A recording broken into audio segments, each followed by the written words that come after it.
Salutations, listeners. Si valas valeo. Vala Mogulus. Nanu. Thank you for tuning in. This is Three Men and a Basement. We are the Ultra Crepidarians. My name is Colin McLeod. Mark Culp here. Timothy Magic. In this podcast, we like to review movies, and we like to deliver to you, the listener, an average schmuck's opinion about the hidden gems in the wide world of cinema. In this show, so we try to target movies that are not absolute blockbuster smashes, ones that are not so obscure that you couldn't get your hands on a copy even if you wanted to, but instead we like to aim for that delightful sweet spot of movies right in the middle. We try to get movies that, in our experience, too few people have seen, some that people may have only heard of, and others that people may have seen, but we think they deserve another watch. We review these movies and we deliver to you our take on whether or not they're worth hunting down and getting back into your collection. This for our 10th episode and for the Halloween special edition. Scary. So scary German ghosts? Is that what we just did? Buh. Scary. Bratwurst. That's all they eat. That's it. It's Dankeschön. Yeah, they bratwurst and Dunkashoons. Schnauzerhosen and all that fun stuff. Yeah, right. Yes. Sorry, German listeners. We are not going international. Not now, anyway. God, we've completely screwed up the European Union market now. Shit. We did. If it sounds like we're in a weird place, it's because we are. We are. So, we're in a thank you for circling us back, Mark. For this 10th episode of the Halloween special edition, we reviewed the movie Dead Alive. Yeah. AKA Braindead. Correct. This is another edition of Mark Pops' Cherry here. Fantastic. Oh. I'm not gonna lie. More than any other movie in the Mark Popping Cherry lineup, I wanted to glance over at Mark on an obsessive level on this because I just wanted to see how he would react to a spoiler scene ahead, and scene 41C and scene 51B. Oh, 51B is a good one. Oh, so good. It was great. Oh my gosh. The way it led into 51C. Mm-hmm. Whew. See, I didn't like that transition as much. 51B to 51C to me felt a little choppy. 51A to 51B I felt was right on the money. I didn't even notice the cut. Well, I mean, it definitely echoed some of the same rhythm they had in 49A to 49B. But 49F was like, that's where it really peaked for me absolutely. in the 49s. Yeah. Agreed. Oh yes, the late 40s, early 50s. Golden moment for Braindead or Dead Alive. What are you, a boomer? Yes, love it. Yeah. So God, we're losing. We're just dropping demographics here. We're losing everybody. So this movie, Dead Alive, is it rated R or is this? Yeah. So let's hit you with some IMDb specs for sure. So this was a 1992 film, as Tim had mentioned. This movie was formerly known as Braindead. Rated R. At least according to IMDb, 144 minutes. I think that's a pretty respectable runtime for like a lot of horror films. They try and keep them shorter, and I feel like that extra like 15-20 minutes that this one's got, I think is definitely worth it. Genres, comedy horror. Nailed it. Yeah. Nailed it. If you're Yeah, if you're looking for something in the vein of Sam Raimi, if you're looking something in the vein of From Dusk Till Dawn, some Tarantino, something like that, look this up. Yeah, if it's, Sam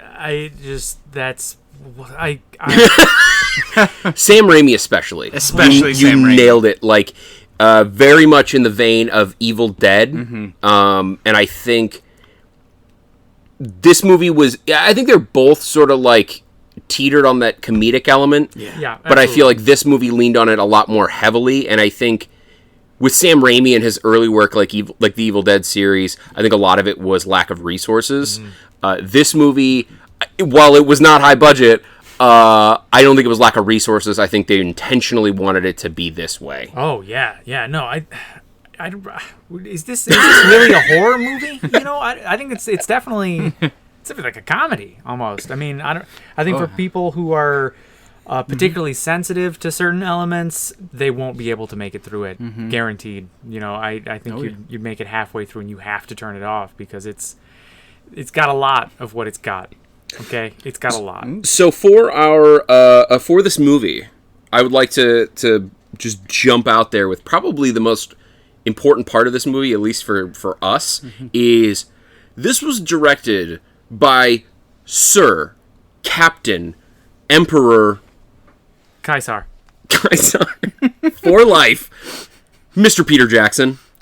You might know him from, I think he directed Casablanca and Gone with the Wind and It's either The that, Shining. Yeah, possibly, or not at all. And, no, more seriously, this is the guy. I mean, how do you go from what this movie is, to directing the Lord of the Rings?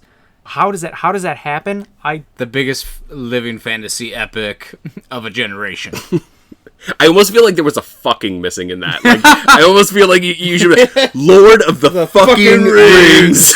This movie, as much as I love both this movie and Lord of the Rings, it's a far cry from this movie for sure. So if you're a Peter Jackson fan because of his later work, the work that you're probably more familiar with, I'm gonna be honest. That doesn't guarantee that you're gonna love this film. Sure. It doesn't give. This has. Okay, we need to get ready to spoil it here because Okay, hang on. All right, let's run through the stars real quick. We got people that you're probably not gonna know in this film. We got Timothy Balme, Diana Penalver. That's how I pronounce it. Yeah. Elizabeth Moody. Basically, nobody of particular note. Sorry for those people, and if maybe they were in something that people really dig, I apologize that I'm unfamiliar with them. Possibly bigger overseas, possibly bigger on the BBC or the New Zealand. The New Zealand equivalent of BBC. It's very much a foreign film in that regard. Yeah, it's not going to be a lot of American household names. Right, yeah. This movie is born and bred in New Zealand. It's got that lovely Kiwi flavor. We dig it. So for our description of the film on IMDb, let's see here. A young man's mother is bitten by a Sumatran rat monkey. She gets sick and dies, at which time she comes back to life, killing and eating dogs, nurses, friends, and neighbors. Coming to a theater near you this summer. Yeah. Should be rebroadcasted. It should be on the midnight movie lineup every year. This is my going into recommendations a little bit. It should be part of Midnight Madness at the art houses in Ann Arbor, in Royal Oak. It should be at those places showing this every year, like they do for Army of Darkness, like they do for Nosferatu, like they do for Jason Takes Manhattan. Come on. Takes Manhattan. Come on. The 13th, number 8. Jason right, Does seriously. Manhattan. Little shout out. They get like little shot befores and little... Jason punches a guy's head clean off his body in that right? movie. It's glorious. It's great. And like, here's the thing. And like, this movie rocks my socks every Halloween. This is why I was so happy it was on the list for October. So do we feel like that captures it? That captures it. I think so. Like, Yes. It spins out of control. That sounds like spoilers, but it's really not. No. Like, that's the spoiler-free version, yeah. That's the tip of the iceberg for this movie. Let's be real. So, would you recommend it? Would you recommend it to yourself 2 hours ago? Would you go back in time and be like, "What's up, Mark? I would recommend this." I'm very much glad that I watched it. I will make an effort to watch it again with a group of people that have never seen it, because you guys got a show. You guys get to watch me watch it. Yeah. I want to watch someone else watch this now.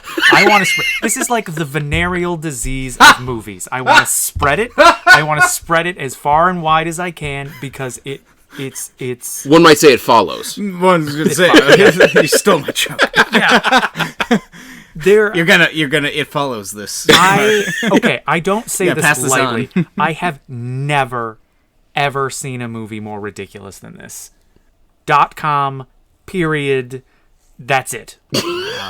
Okay. Wow, and we've watched Evolution and Mystery Men and Small potatoes. Yeah. Small potatoes. I said some pretty, forceful things about Perfume. Last time around, I had a lot of great things to say about Mystery Men. But you know what?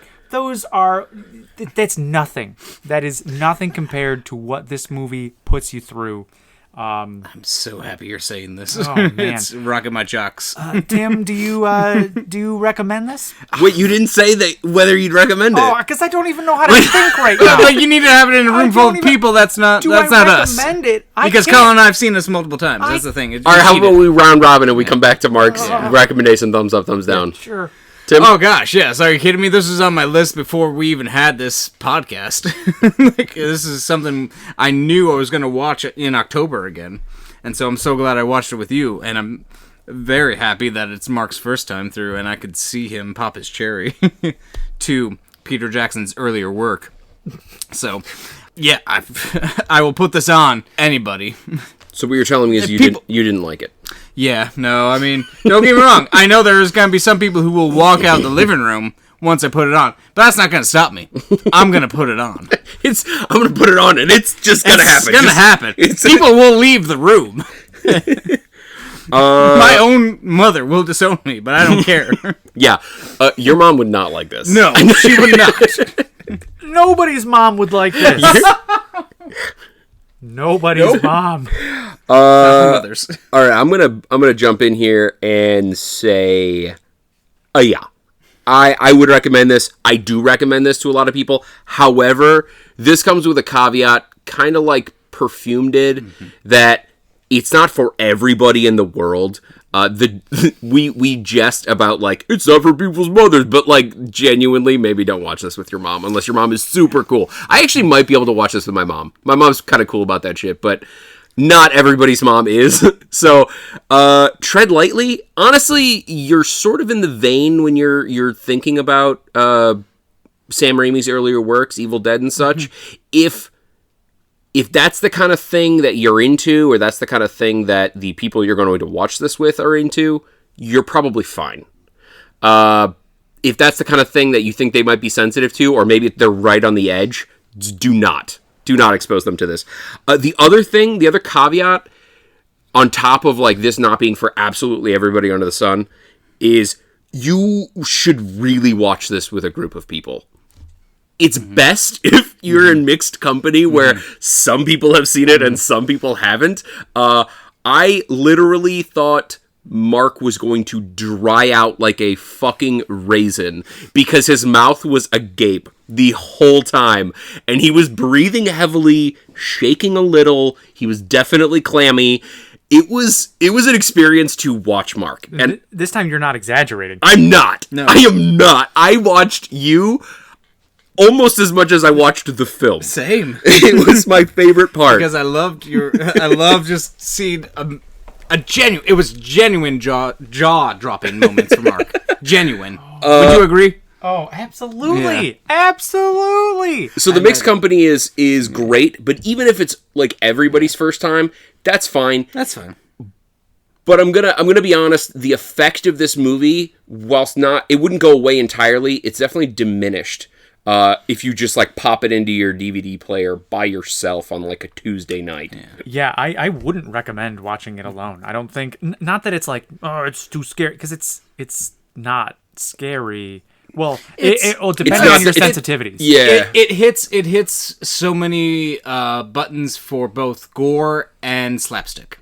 That's the thing. It's like it really hits on both of those notes aggressively throughout the film. Perpetually throughout the film. You sort of, like, and especially for the slapstick element, you need to, like, for a lot of that shit, you need to be, like, vibing somebody else's energy. Yeah. I know that sounded really hippy-dippy, but, like, that's true. when you're watching things in a group of people and you kind of laugh together about stuff, it's much different than if you're, like, chuckling mildly to yourself on your couch.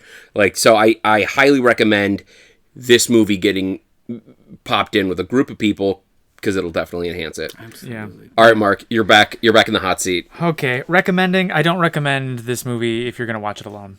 100%. Even if you're, like, into horror and stuff like that, I don't recommend watching it alone because you're not watching the movie properly. You know?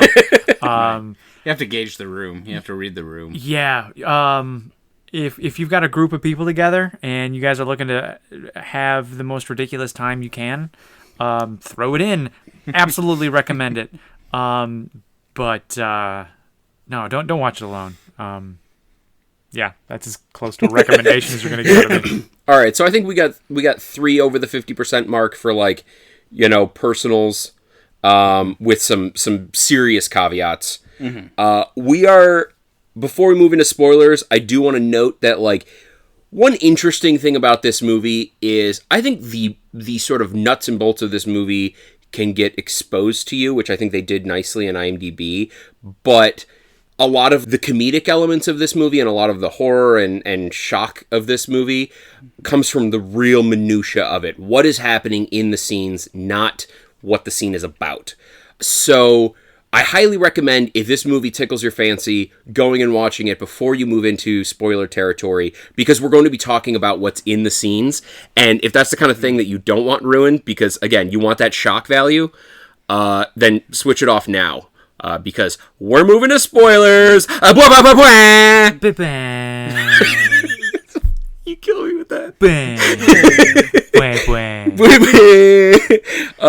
That one goes out to our number one fan. Her name is Robin, and she really likes the.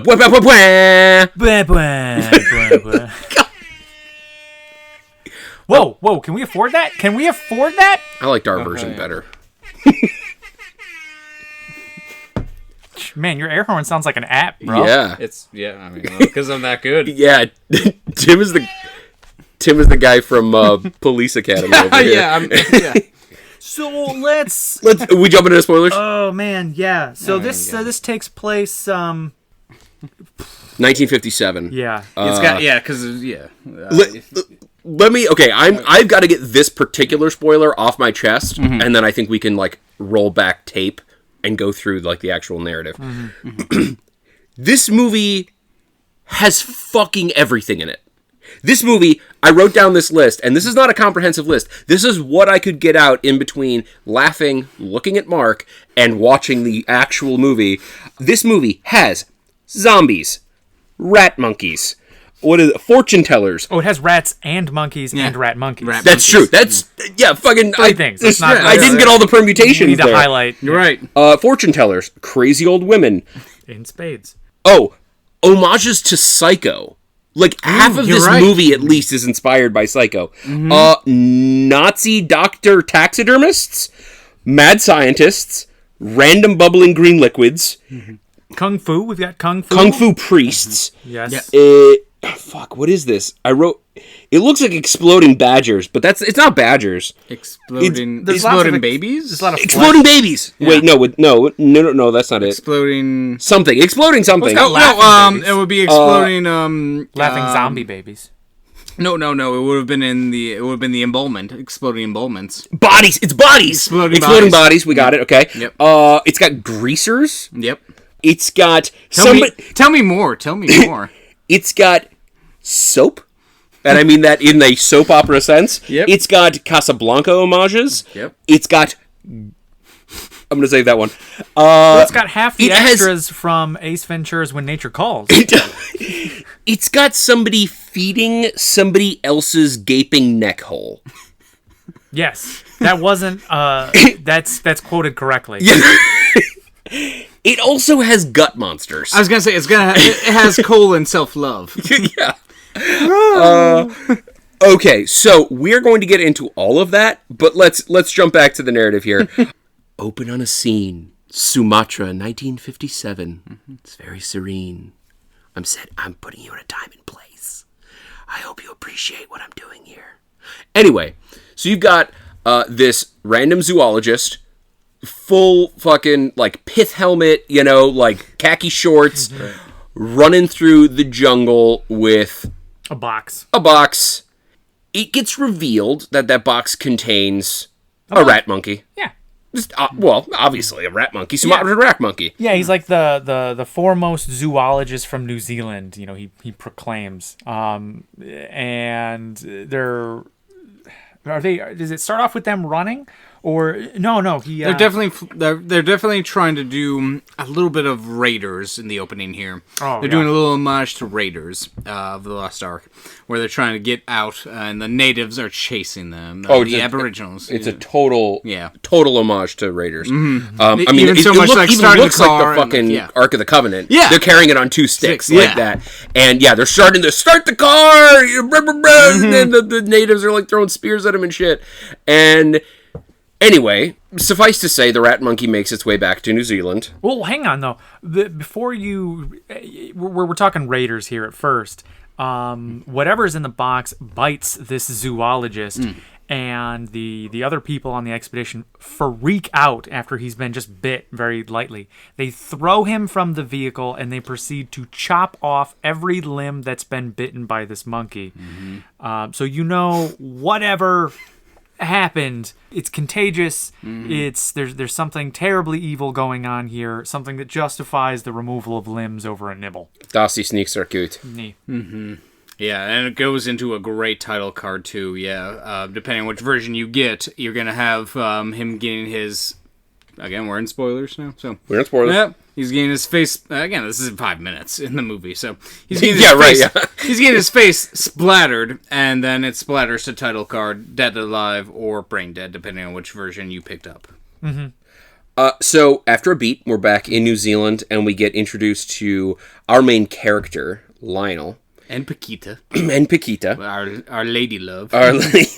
Love her. And this is really where like the psycho homages start coming in strong.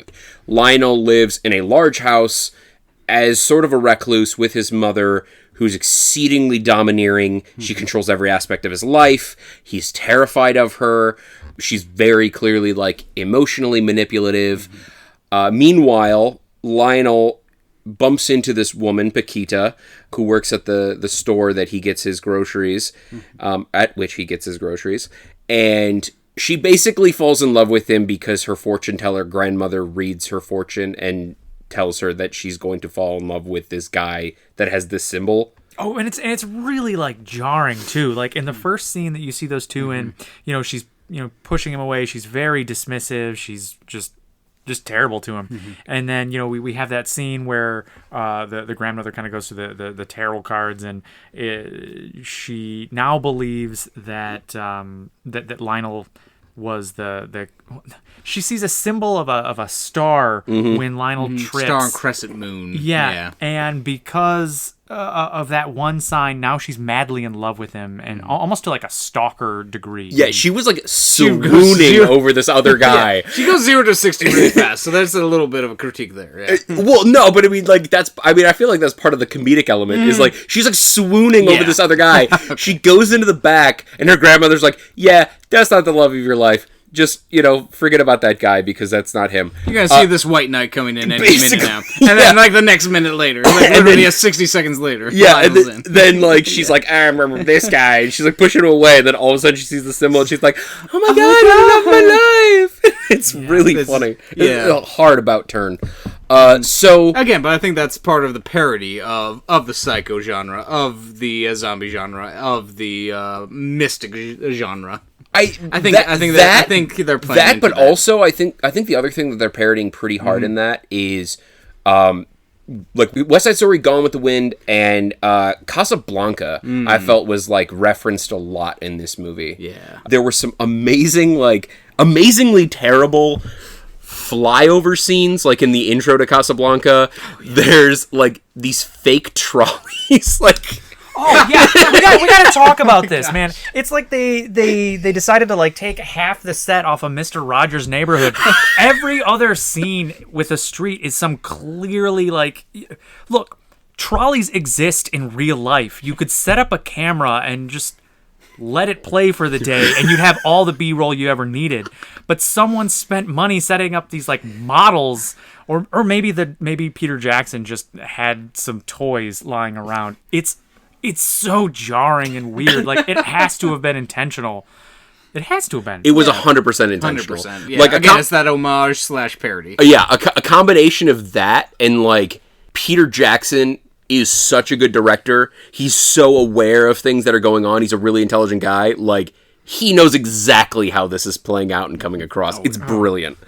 Okay, so Lionel and Paquita are introduced to each other. She's in love with him now because her grandmother told her so. They decide to go on a date to the zoo, and his domineering mother follows them to the zoo and then gets inadvertently bitten by the Sumatran rat monkey. From the first scene, yeah. From the first scene, which is a beautiful example of how claymation can seamlessly work into a production. Oh my god. It's so good. So ridiculous. Oh, gosh. Like Land of the Lost style claymation. Yes. It was amazing. So the thing bites her a little bit, and then she proceeds to curb stomp this thing's head in, like American History X style, like just squishes it. And at this point, that's one of the most disturbing things you've seen. So like, it's really shocking. It's really crazy. Little do you know, that's nothing compared to probably just like the next scene. I definitely looked over at Mark during that scene, and he was like aghast. And I was like, oh, sweet child.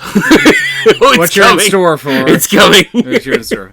Though I do want to like pedal back a little bit because I do love the line delivery of this is not into my quote section, but I do love Paquita delivering the groceries, even though like oh, I thought your grandmother was this. Oh, I'm doing this time. Oh, you like big house? You like big dog? And we go to zoo, and she's just so like cute about it. Again, I'm just won over immediately by Lionel and Paquita like getting together by the end of the movie. Yeah, her intelligence definitely fluctuates throughout this movie. I also no, I think she's totally being coy about it. Like, yeah, I think in that scene in particular, scene, she's doing the language card. It sort of feels like she's playing him, she's him. Playing dumb because she wants to go on a date with this guy. So she's like. She's intentionally misspeaking so he'll correct, and then she can basically pivot and be like, oh, did you just ask me out on a date? Exactly, yeah. Yeah. Classic Paquita, am I right? Classic Paquita. It's like, oh no, you want to go to the zoo? Yes, please. Gets me every time. Every fucking time. Freaking time. Okay, so we are at the zoo. Mom has been bitten. Mom's Curb been bitten. stomps him. Curb stomps. She curb stomps the Sumatran rat monkey. We learn a little bit about of Lionel's post-traumatic stress, though, about drowning, phobia of water, open water sources. Gonna play out later in the movie. We end up going back home. Lionel, basically at his mother's behest, is trying to distance himself from Paquita, and his mother is getting like more and more sick. After like a day, this committee shows up who is going to give her an award, or going to congratulate her on getting an award, and she must meet with them. Yes. And a very interesting scene transpires. Let's just boil that whole scene down in, they're having, they're having pudding and custard, sir. Custard, I'm sorry. And these are Kiwis. These are elegant, refined folk. oh my god. Long story short, Mom eats her own ear. That's the natural progression of eating custard. Yeah. But also gushes into Mr. Manifold. I forget their last name. But she gushes into the custard of the man on the WLWL committee. Oh yes, yes. And Her wound, yeah, her wound kind of is literally Pepto-Bismol's out. Literally pussing across the room into his custard, and he does not notice. And he's loving it. He loves the creaminess of that custard. Oh, we missed just before that. But he doesn't turn ever. Like, we don't ever see him turn in the movie. Like, again, we're in spoilers. It's zombies are coming. But he's shorted? not one of them.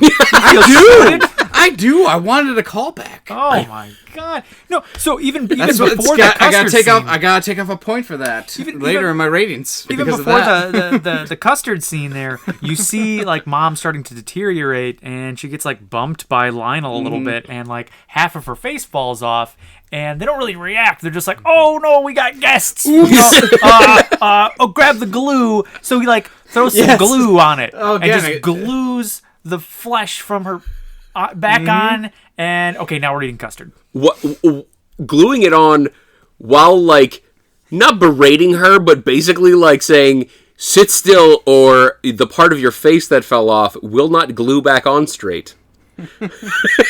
Yeah. Which is my chief concern. Every time I'm gluing a piece of my face back on, all right, every morning when, my face, falls off after...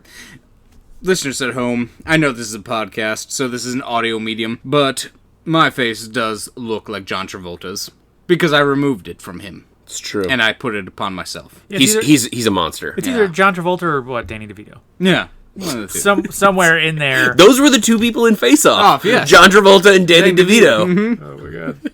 And then there was a writing credit, I believe, to Nicolas Cage. I think so. Was he involved? Maybe he was an executive producer. No, I mean, not the bees. Not the bees! No, that would make his face puffy. Okay. I don't want that. All right. Okay. It's so easy to get off field here because it's just fucking this Okay, here we go. Okay. thing. So custard scene. Custard ends, scene. Eat the ear. Boom. Going on. Mom's not feeling too hot. She goes upstairs. Under the weather, you might say. Yeah. So you guys are saying Paquita. I heard Baguita, but No, it's P. P. Yeah. Paquita. Well, I'm gonna say Baguita. It doesn't matter. None of this matters. All that matters. Paquita shows up to just see how he's doing. Let me pause. That's our leading lady. Yeah, Mark. When he said none of this matters, you should really read into that. Mark is undergoing an existential crisis just because he watched this film. So if that's not an endorsement, I don't know what is. Mark, please continue. Oh my god. So Paquita, whatever, shows up to see how Lionel's doing, and her dog kind of runs upstairs. No big thing. They have this kind of awkward kind of romantic moment. Nothing crazy. And then you hear the dog squeal in agony, and they run upstairs. They find Mom hunched over on the floor with some fur hanging out its mouth.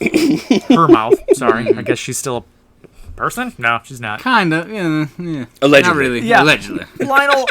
Lionel, just out of just curiosity, here's Mom, oh, Mom, you got some hair around your mouth.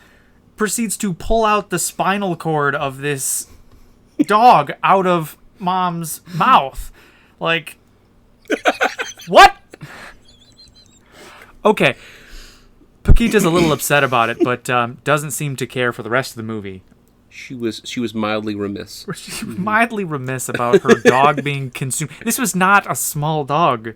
This was a big dog. This is a German Shepherd. Yeah, he joked earlier in the film about if the dog was any bigger, it would have to go into a zoo. Yeah. Oh my god. Which was the impetus for them going to the zoo. Yep. Yeah. So this was not a schnauzer. Mm-hmm. This was a fucking horse. Yeah. Oh my god.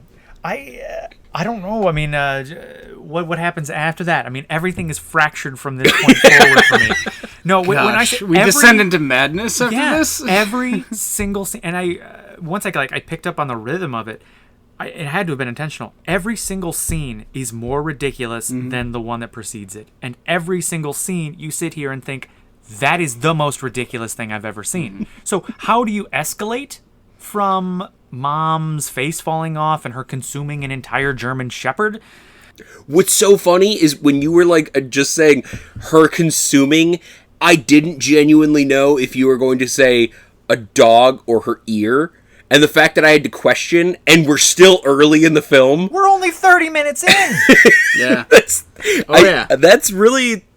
big thing. Mm-hmm. With no reservation, every single scene is more ridiculous than the next one. So, and I will say this, getting into the deeper territory of the movie, these zombies behave by their own set of rules. Here's the thing, some of the greasers later on refer to them as zombies. Refer to the mom as a zombie because she pops out of the grave. Yeah, sure. And here's the thing: they march to their own drum. We are not doing Romero zombies. We are not doing fast zombies. We are doing dead alive zombies. This is exactly. Yeah, I think playing by its own rules. The closest example to another movie creature I could come up with on the spot would be the demons from Evil Dead. Yeah. Yes, the Deadites. Yeah, that's because they classically just didn't really have any rules. Sometimes they talked, sometimes they didn't. Mm-hmm. Sometimes they were mindless, sometimes they weren't. That's maybe a good scene to jump to, the one that you just brought up. So, after a beat, things are getting a little out of control. Let's just say Lionel has his dead, but also not dead, perhaps dead alive, mother in the basement, sort of kept away from the rest of the world, and he's trying to like hide this secret.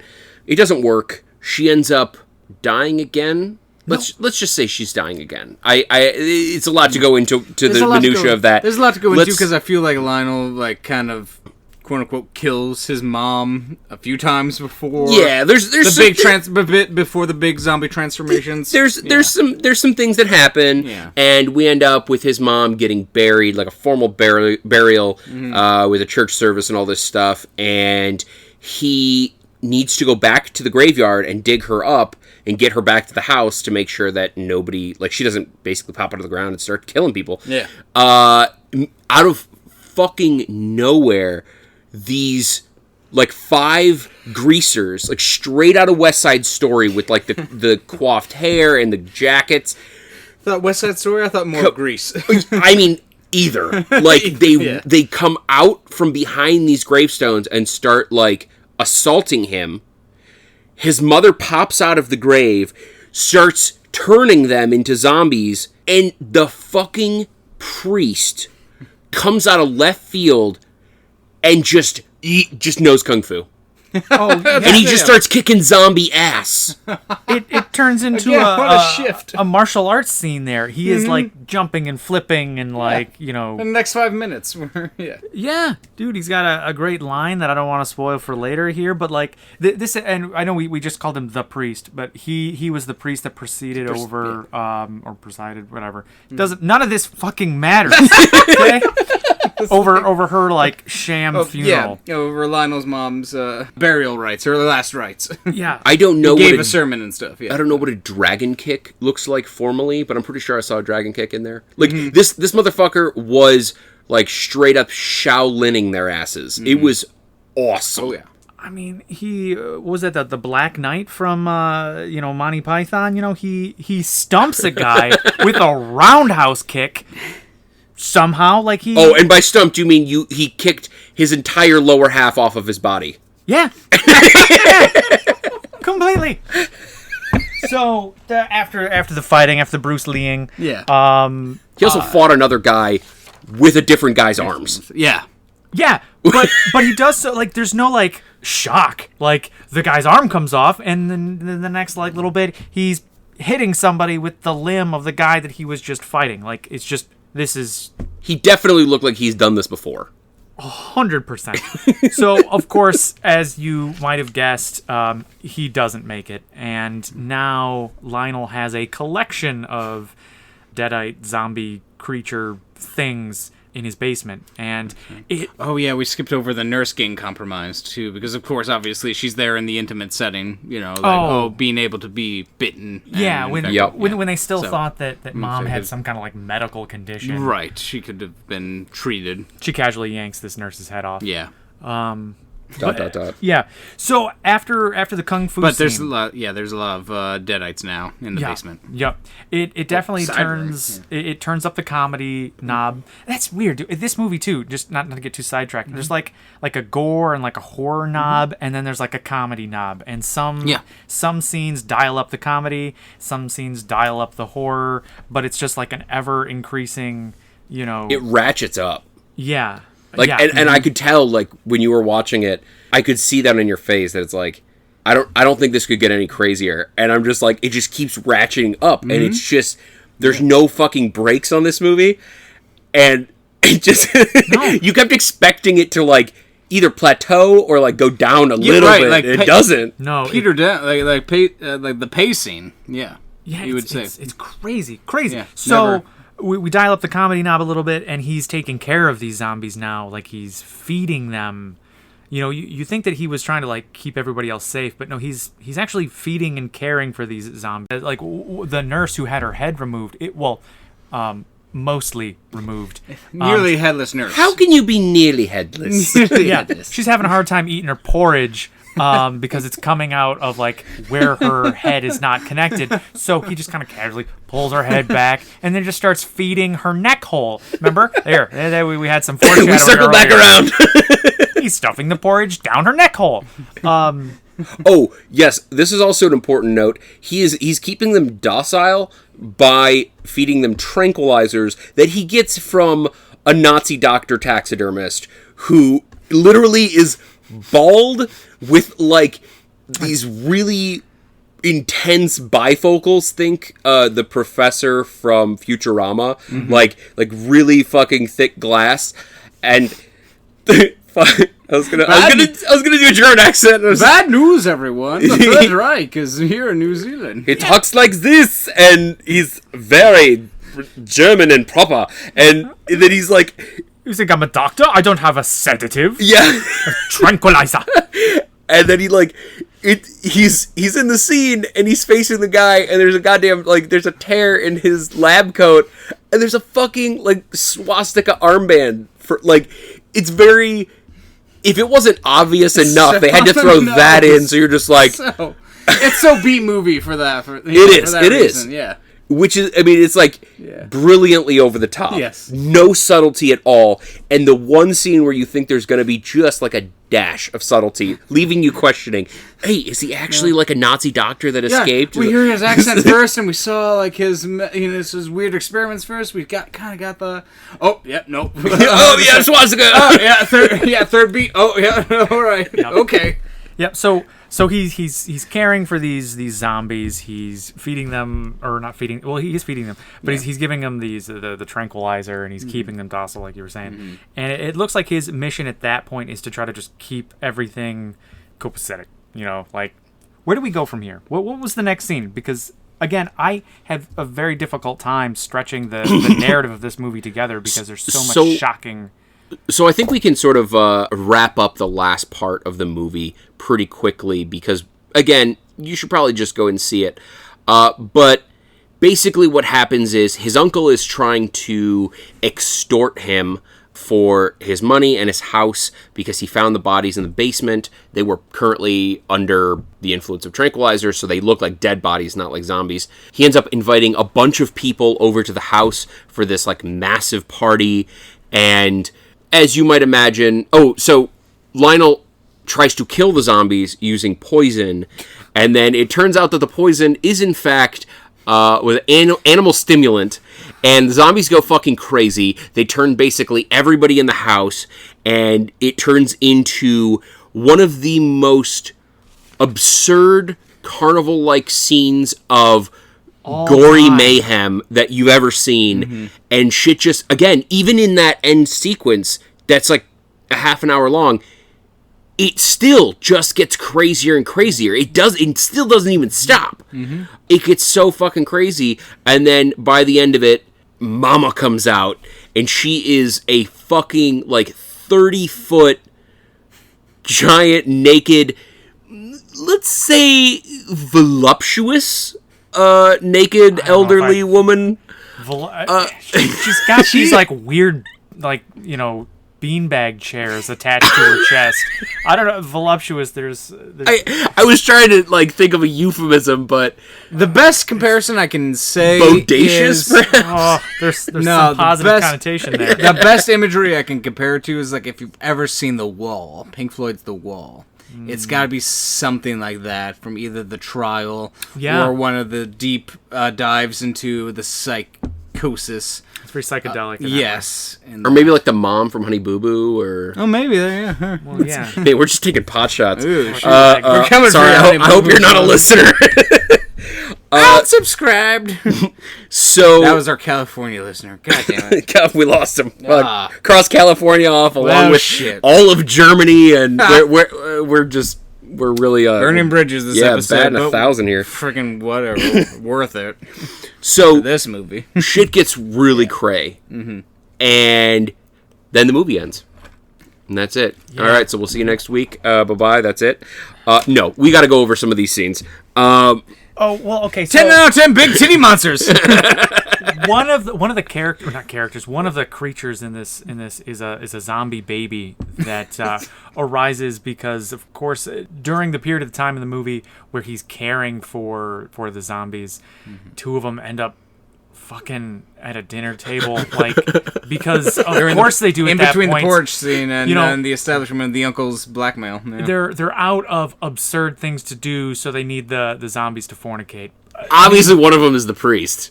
Obviously, yeah. Yeah, and at that point, you're thinking, that's the most ridiculous thing I've ever seen. But, we still have like 40 minutes to go at that point. But that all culminates to a scene where the dead, headless nurse gives birth to a zombie baby. So what do you do with the zombie baby, Colin? Oh, you take it to the park, I guess. What? You take it out in the good old-fashioned perambulator. Dude takes this zombie baby out into a park, and there's like this comedic scene where he's like watching this other mom care for her baby, and he's like trying to like emulate that. For like the baby's well-being, or because he didn't want to stand out, or. Yeah, I kind of don't know what he was going for that, but I think he definitely did try to do that, and it ended in him savagely punching the baby, beating it, grabbing it by the legs and beating it against a swing set, stuffing it in a bag, and then marching off. The only thing that he got as a result of beating a baby in public and walking away were dirty looks and looks of like disgust from the posh ladies who were sitting on the park benches. Yeah, before the child rights activists jump in here, the baby's fine, okay? Allegedly. The baby's got a whole movie ahead of it, okay? It's the same baby from Baby's Day Out, so it's fine. Oh my God. It came out a decade later. Botox just works wonders. So amazing. No, but I feel like the scene was just thrown in there to just be a nod to a Charlie Chaplin or a Buster Keaton silent movie. That's, again, because like it's paying homage to so many of the other movies we've highlighted. Very slapstick. Yeah, this is very, very silent movie. I was like, what the heck? Oh, what a normal situation. A baby in a bunkie. Like, oops, nope. Sort of along those lines. And I think this is sort of how we're going to have to do this last sequence, is by going over like some of the more popular individual zombies real quick. Yeah. And some of the more like hilarious scenes. And one of the things that you reminded me of was there was one scene where he's trying to run away from the zombies that are closing in around him, and there is so much blood on the ground that he straight up he's Scooby-Dooing his ass out of there. Like his legs are going and he's going nowhere. So after like 10 seconds of trying to run and only staying in place, he has to aim his feet at the body parts and heads on the ground to gain some traction. And I feel like that's a pretty accurate portrayal of that last half an hour. Yeah. Should we move on to the gut monster? Let us, because the gut monster has been in my back pocket for an hour now. Let's kick this off by saying, if you haven't seen a disarticulated human digestive system fart independent of the body it was supposed to be attached to, you're not living life, friend. You're not. And I think what you need to do right now is, when this podcast is over, give us a 5-star rating and go reevaluate yourself. Look yourself in the mirror and say, hey, what am I doing? I haven't even seen a human digestive system independent of the body it's supposed to be attached to, let alone one that is farting, pleading for help, and chasing a guy down and trying to murder him. That's the American dream. Yeah, a pile of guts chases him down. It doesn't stop. It doesn't stop. And shows up in multiple scenes. It follows him through like 3 rooms. At least. Minimum 3 rooms. And the ceiling. Yes. It travels up through the ceiling twice. That's one of the rooms. Like, it goes through the attic. So that's one of the rooms. It follows him. Freaking sentient guts! You don't get that in Evil Dead. You don't get that in Sam Raimi. You don't get that in Romero. A little critique here. I feel we had guts all over the building here. Why were these specific guts capable of movement and sentient thought? Oh, they were enhanced by the animal stimuli. Oh. Because he's from the Greaser's guts. Okay. Fair. He's actually one of the older zombies. He's one of the elder zombies. Yep. The logic checks out. That's airtight. There we go. Boom. Got it right. Can't confirm. Injected with animal stimulant.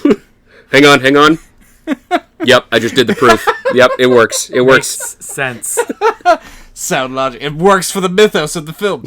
I even did like the fake scribble. It was only for you guys. The listeners are going to miss that little subtle touch. Fake scribble of the formula. We can't forget X plus G equals. Yeah. 2 plus 2 zombie equals guts. bananas. Zombie guts, yeah. No. Good zombie guts. They tried to fit in some like weird subplot about how the mom had murdered Lionel's parents. Or no, she murdered his father and his mistress. Yes. So that turns into this like weird emotional scene at the end when like there's blood everywhere, and they're like standing on a roof, and she's turned into this like 10-foot tall Pink Floyd's The Wall Monster, and he's confronting her now about this like lie that she's told him his entire life, and how like, you know, his whole life is a lie. And what? What are you doing? You literally took and I don't want, you know, again, we're spoiling. Wait, are we in spoilers yet? Yeah. And I don't know, the scene before that, he's running through a living room with a fucking lawnmower. Yeah. Probably the climax of the movie, I would argue. Yeah. It's absolutely Easily my favorite scene every Halloween to watch that. He just straps it onto his chest and then just runs in circles, basically. And I don't think that... I haven't seen every movie in the entire world. I don't think that there is a movie with more blood in it than that scene. It's a good one. And it's up there. The best It's part up there. The best part about that scene is I kept looking over at you because that sequence lasts for fucking ever. And like It's just not one pass with the lawnmower. It's not one pass with the lawnmower. It's 2, 3, 4. Like he's going back and forth. Like, you know how like some comedians sort of rely on that drawn out joke where like it's kind of haha a little, and then it gets like not funny, and then it gets really not funny, and then it gets really, really not funny, and then it actually gets a little funny, and then it gets like even more funny because you're like, what the fuck? Why are you drawing this out? That is exactly what that scene is like. It's like at the beginning, I feel like the original idea for this scene was probably Peter Jackson or some writer was like, you know what we never see in a zombie film is like, everybody's got a pretty fucking dangerous piece of equipment in their house. Like, what if you They just got like a shotgun or a machete? Or what if you just strapped your fucking lawnmower to your arm or chest and just ran at the zombies? Like, that'd be a pretty effective strategy, especially considering like the time this movie came out. Your standard zombie were your Romero, like very type zombies, not your like 28 days later rage virus infected monstrosities.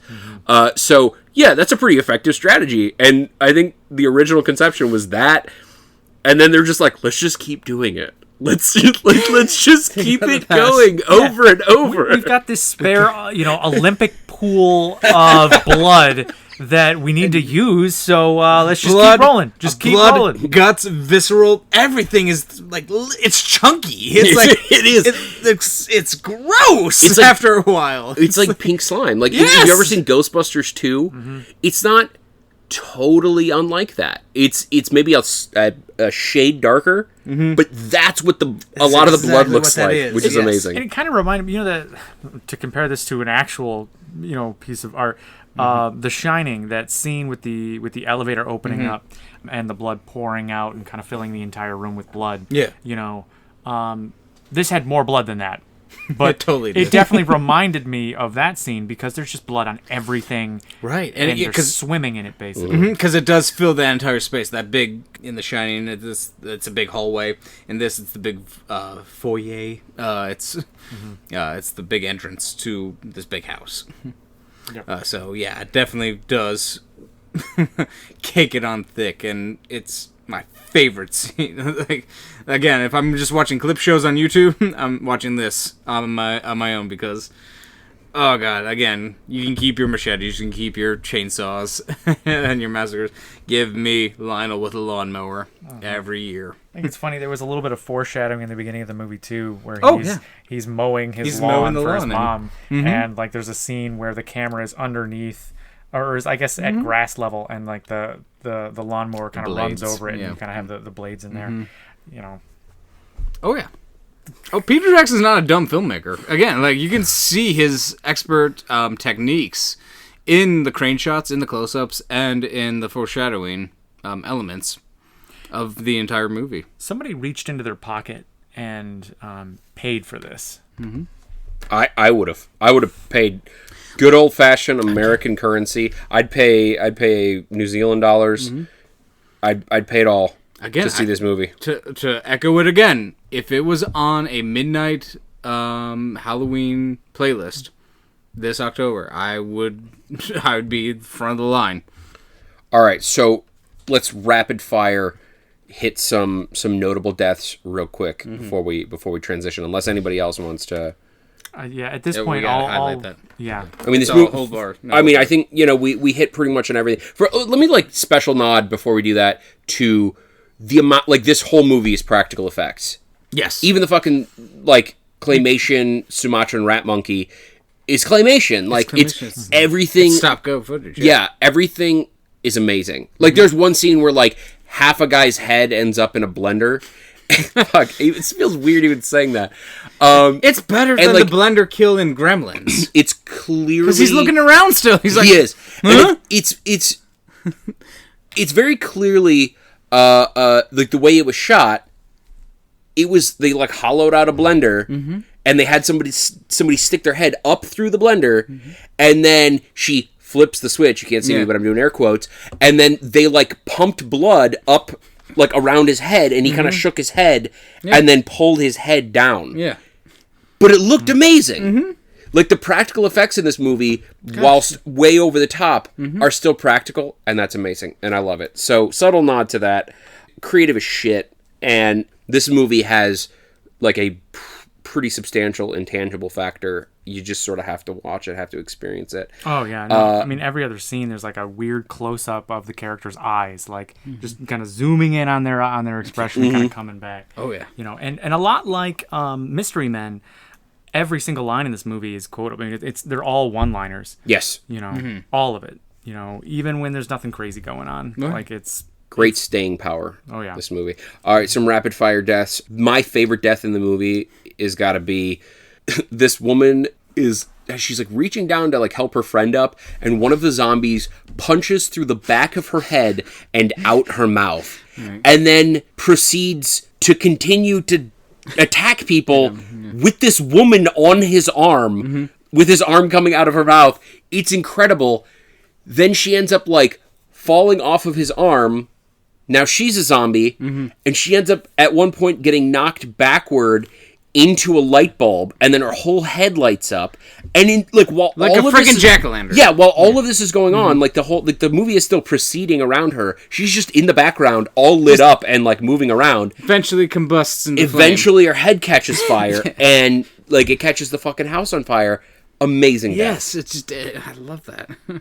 What else we got for rapid fire deaths? Is it Uncle Ed? That's a good one. He just goes. He goes full sous chef on a bunch of zombies. He just cuts off arms and legs. He's going crazy. He's just being manic at this point in the movie during the invasion of the party. That is a great scene. He's just a pile of limbs. Not as good as the lawnmower scene, but very on par with it. I thought you were going to go with his death. He is good too. He went straight up fucking Cronenberg. The mother rips his head sort of off, but left his spine on. So the spine, imagine, is still attached at the base, near his butt, but his spine is going straight up, whereas his body is hunched over, and his head is still attached to the top of his spine. So basically, you've got this hunched down body monster with a spine going straight up with a head attached. A lot like one of the monsters in The Thing. Yeah. Very very Carpenter, very Cronenberg. Yes, absolutely. All right, Mark, hit us. I don't know, man. I mean, you had made a mention of there's the scene where we've got the baby making a comeback here, because the baby is kind of throughout this entire movie. And responsible for a lot of good deaths. Yeah, somehow the baby... Too much of our love and our disdain. Works its way inside of somebody and manages to crawl out of someone's face. Yeah, you heard that right. The baby... splits somebody's face open, wide open. Yeah, I don't know if, was the baby somehow, burrowed inside of the skull of that person or that zombie. I don't know. It doesn't necessarily make sense. Either way, a person's face splits open and you have a cackling zombie baby within. Look, like an egg. The arms pop out the ears, reach around, grab the front of the face, and crack her head open like an egg. And then you see a zombie baby face cackling maniacally. Yeah. What? Yeah. Yes, no, that happens. That happens. Incredible. I mean, there's too many to mention. We gotta I think jump onto quotes. What do you guys got? Okay, so my quote takes place earlier on in the movie. I don't know, maybe it's the halfway. It's hard to tell with this. But during the funeral scene, or the funeral bit, rather, we get to see the mortician in his operating room. And he's making a comment to one of his assistants in there. And he says, oh man, how does it go? It's been a damn difficult embalming job, which is really just is selling it short. She's got like green pus like coming out like different orifices. But yeah, it's been a damn difficult embalming job. You know, like he's just like, you know, tightening his belt and like, yeah, this one was particularly difficult. He's mad at his head with the handkerchief too throughout that that whole there's just couple like of scenes. Silly putty of a human body on his like operating table, and he's got these like wonky mad scientists, you know, machines Willy going on, Wonka, just like pumping in parody machines. Oh my God. With, of course, the nondescript green fluid bubbling. Yes. Right, the ectoplasm. Yeah. If it were. All right, what do you got for quotes there, Colin? All right, so I got a couple here. One is during the lunch scene where that dude eats the custard. Literally out of nowhere, it's getting really awkward because his mom is like fucking dead, and she's like shaking, Well, she's and she's dying. holding. She's very much on death's doorstep. Yeah, it is. She's like holding the silverware. I need to talk to the WLW. Yeah, and it's like rattling against the plate, and it's really noticeable, and everybody's like trying not to fucking say anything. And out of nowhere, this dude just fucking slams his fist into the table and goes, "What we need is another war." With no context. Yeah, right. No, like so we know we're unprovoked. We know we're in peacetime, 1950s again. We weren't even having a conversation. Right. Like there wasn't even words being exchanged. He just fucking comes out with that, which was incredible. And I have no idea where that came from, but I feel like random shit like that is so often like a subtle tip to something in somebody's life. So I feel like maybe Peter Jackson or one of the writers knew somebody who was like that and decided to make jest of him. Yeah, exactly. The other one of the other ones that I loved was in the last scene where his mom is chasing him and she's all like big and naked and shit. His girlfriend Paquita is like, she does something to try and like help him, and the mother just like slaps her away and just goes slut. Yeah, this is a 10-foot, freaking weird zombie psychedelic monster. Rat mom monkey monster. Yeah. Amazing. Yeah.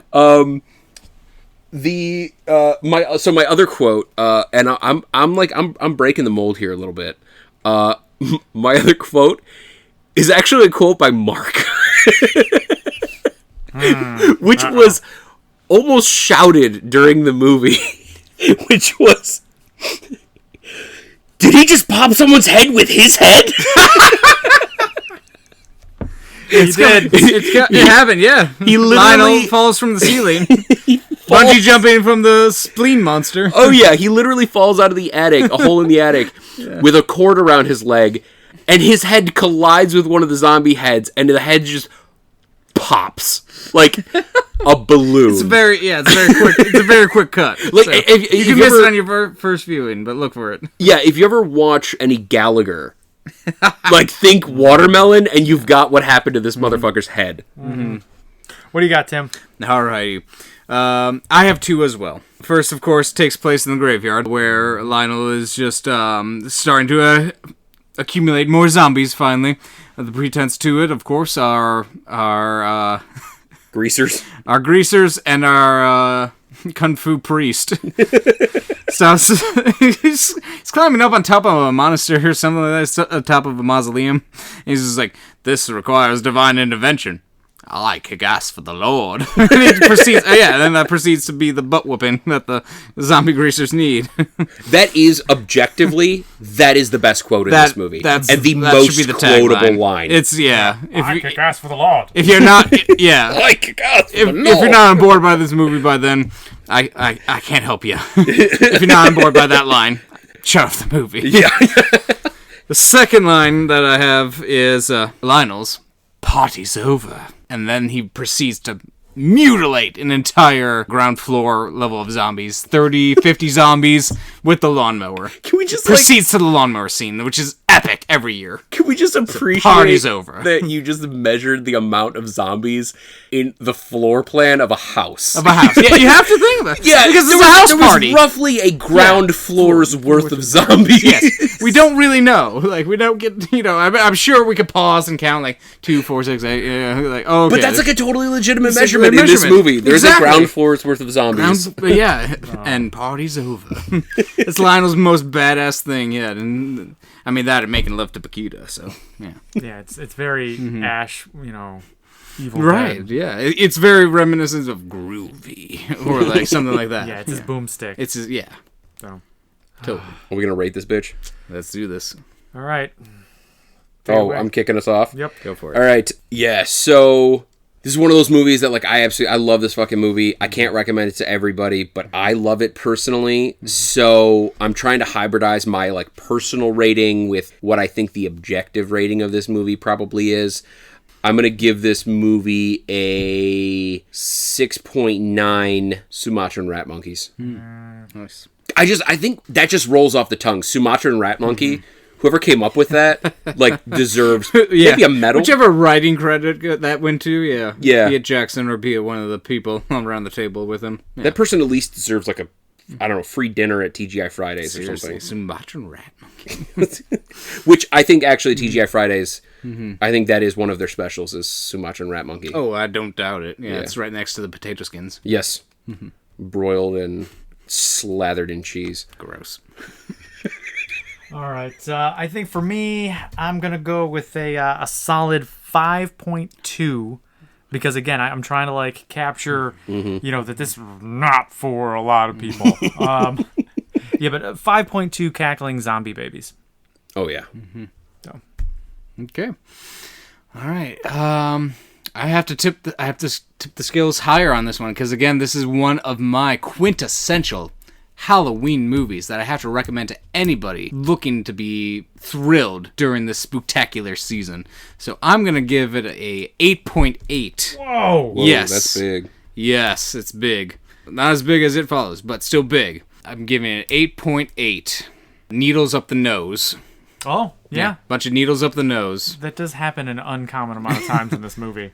Yeah. Recommendation to the viewers. Yeah, so just for the viewers' understanding, there was an accidental needle up the nose with his mother, just totally inadvertent, but then he just sort of like rolled with it, and every time he needed to deliver a shot to her, it just went up the nose.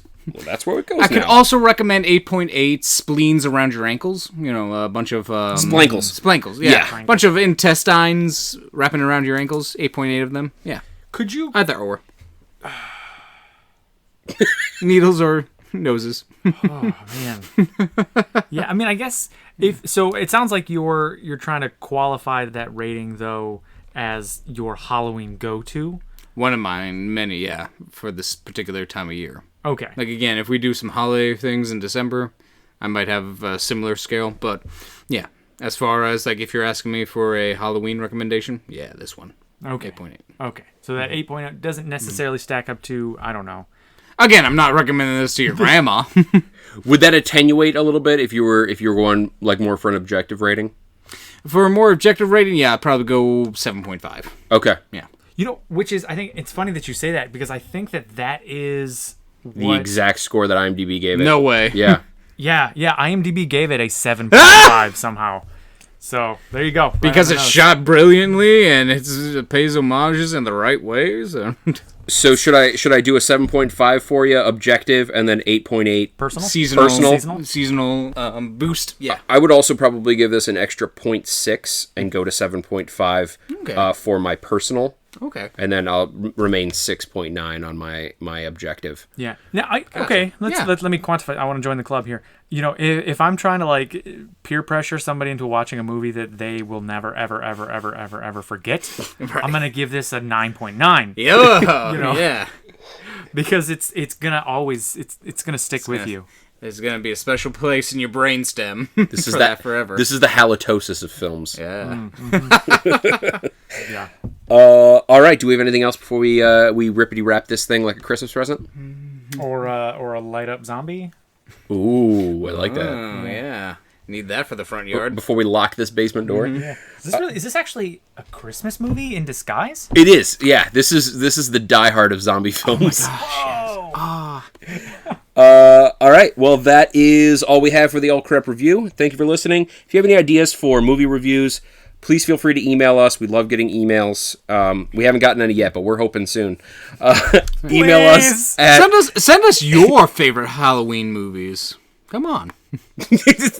Tim, really pleading to the audience, pulling the heartstrings. I tell you what. You know what I love? What do you love? Let's chum the waters a bit here. Yeah. If you email us, we'll bring you up in the next podcast after that email. We will. Hey, Ben, what do you like to watch during this Halloween season? Hey, Ben. Is your name Ben? Brittany, what's your favorite Halloween movie? What you doing, Cassandra?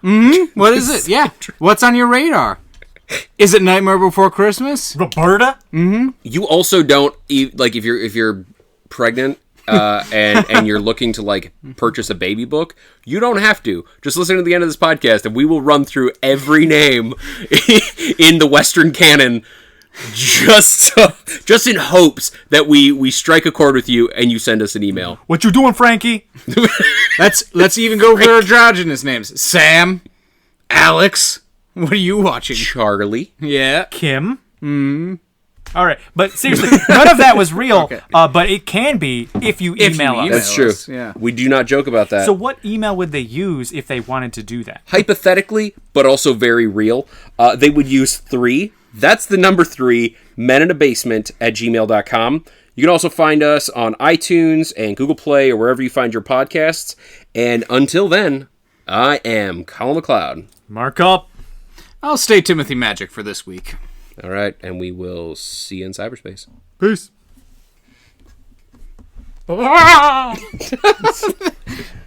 Party's over. That's the Halloween. Yeah.